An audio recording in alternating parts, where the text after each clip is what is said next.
The darkness that moved.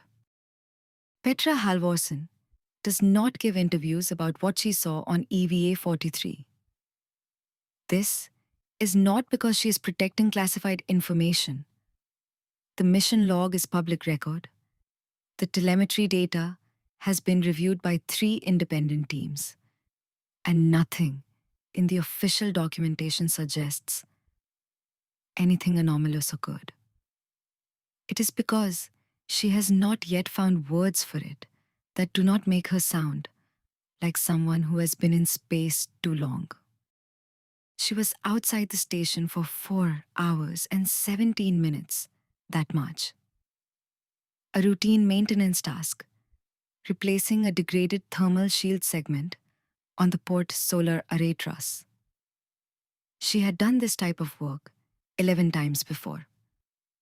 She was experienced with the disorientation of being outside, the vertigo of having no ground, no horizon, no reference point for which direction down might be. And she had developed the professional equanimity of someone who has learned to function inside that disorientation, the way a diver learns to function under pressure. She was good at her job. This is the first thing to understand.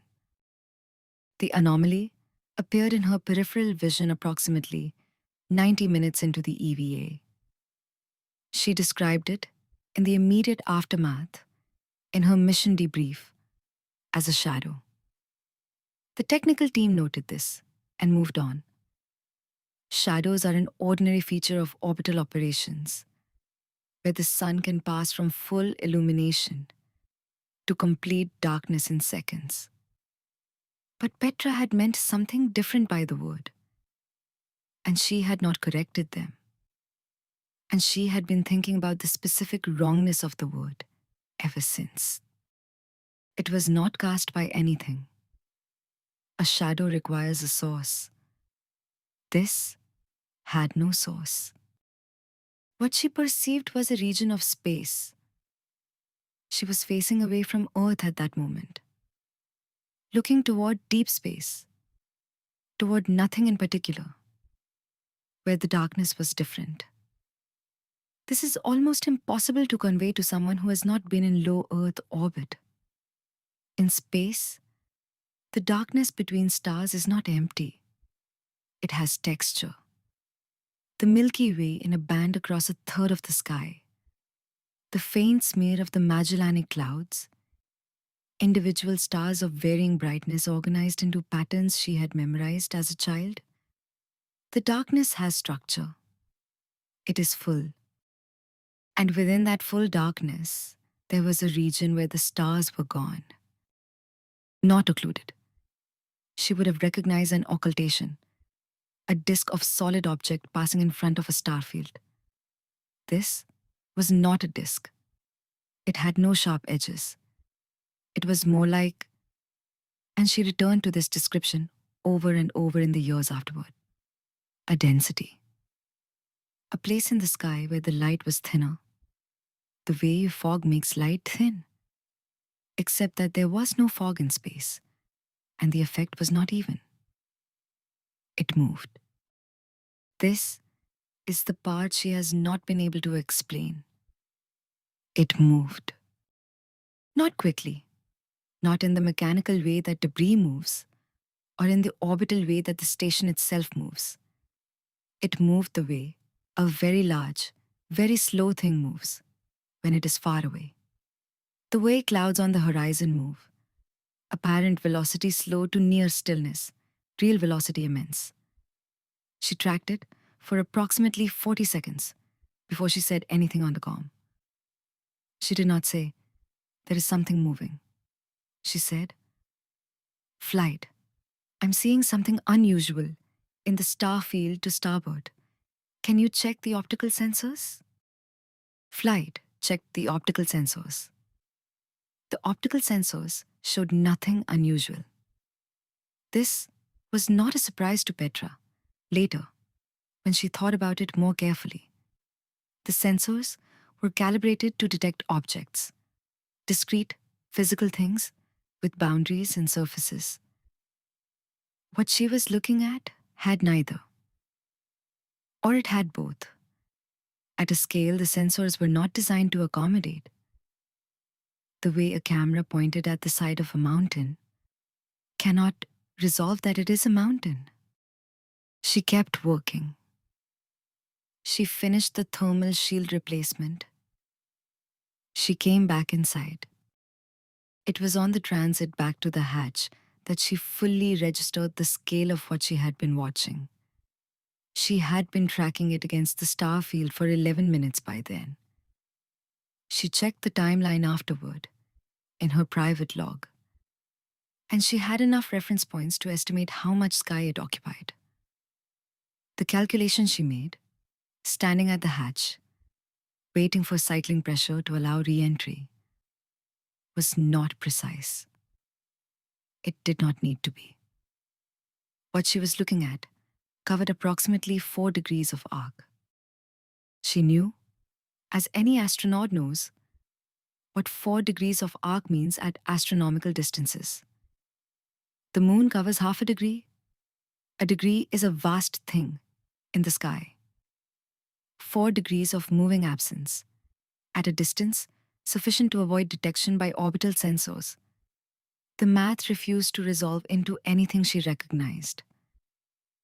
Whatever she was tracking was either very close and very small. And it was not close. She had the distinct and immediate perception that it was not close, or it was at a distance that made the size incomprehensible. She chose not to finish the calculation that night. In the months after her return, she told no one.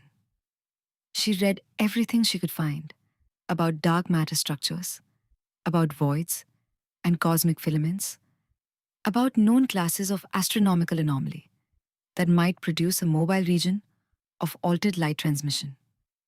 She found nothing that fit. She found plenty that almost fit. There are structures in the universe that dwarf anything the human brain can hold. And she spent several months becoming familiar with the inventory of impossibly large things. She did not find what she was looking for, because what she was looking for was not any kind of structure. It was a thing that moved. The quality she returns to, in her private notes, is what she calls the quality of the movement.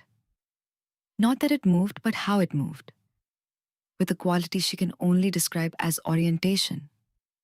She knows how objects in space move. They move because of forces, gravity, orbital mechanics, the momentum imparted by prior events. They move because something else made them move. What she observed moved the way a living thing moves. Not because of an external force, but because it was going somewhere. Not toward the station. She has been asked this and she does not think so. Or not precisely. More as though it was simply present.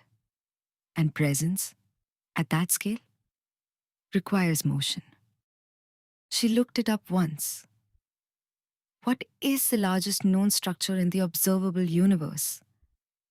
The Hercules Corona, Borealis Great Wall, 10 billion light years across. She is not saying what she saw was that large. She is not sure she's capable of saying how large what she saw was. She is saying that for the first time, looking at that figure, 10 billion light years, she felt no particular vertigo. She felt instead the specific sensation of a scale she already had a reference point for. The reference point was 11 minutes on the outside of an orbital station, watching something move through the sky while her hands finished the work they had been trained to do. Petra Halvorsen retired from the astronaut corps 2 years after EVA 43. She gave no unusual reason. Her record was excellent, her evaluations fine, her transition unremarkable. She teaches now at a small university, introductory astronomy, to students who have never looked through a telescope. She teaches them the names of things: galaxy clusters, superclusters, voids, filaments, the large-scale structure of the universe, the cosmic web, the foam-like arrangement of matter and emptiness that makes up everything at the highest scales of observation. She does not tell them what she thinks is in the voids.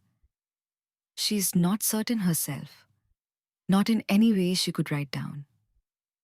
What she thinks, in the moments just before sleep, when the mind produces its most honest assessments, is this: the voids are not empty. Something exists at a scale so far beyond the human that light itself barely registers as a signal to it. And that thing is not indifferent exactly. Indifference requires knowing what you are indifferent to.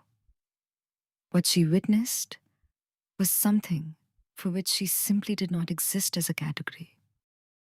What she saw on EVA 43 was not looking at her.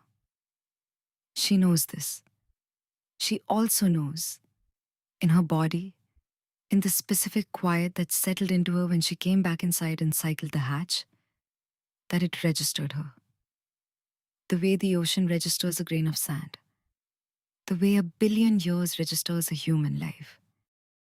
Sufficient to notice, insufficient to consider. She thinks about her students sometimes, the ones who will become astronomers, who will spend their careers mapping what is out there. She thinks about what they will eventually find, not in any time frame she will live to see, but eventually. She thinks about whether what she saw will still be moving through those regions of sky when they find it, or whether what she saw was simply passing through, the way something vast passes through regions of temporary light, patient and ancient, and utterly without need for anyone to know its name. She thinks it will still be there.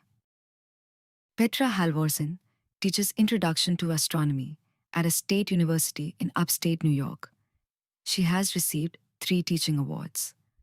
Her students describe her as unusually quiet and unusually precise and unusually good at making the scale of things feel real. The mission log for EVA 43 notes an informal optical observation query at the 1 hour 40-minute mark. It is flagged as non-anomalous and filed under routine crew communications. There are 17 known types of void region in the observable universe. Astronomers classify them by size, depth, and the degree to which they deviate from the expected distribution of matter. They have good mathematical models for what creates a void. They do not have good models for what, if anything, might move through one. Thank you for listening to Storytime Scary Dog. The universe is very large, and we have seen a very small fraction of it. Follow the channel for new stories every week, and consider what we call empty space is only empty from here.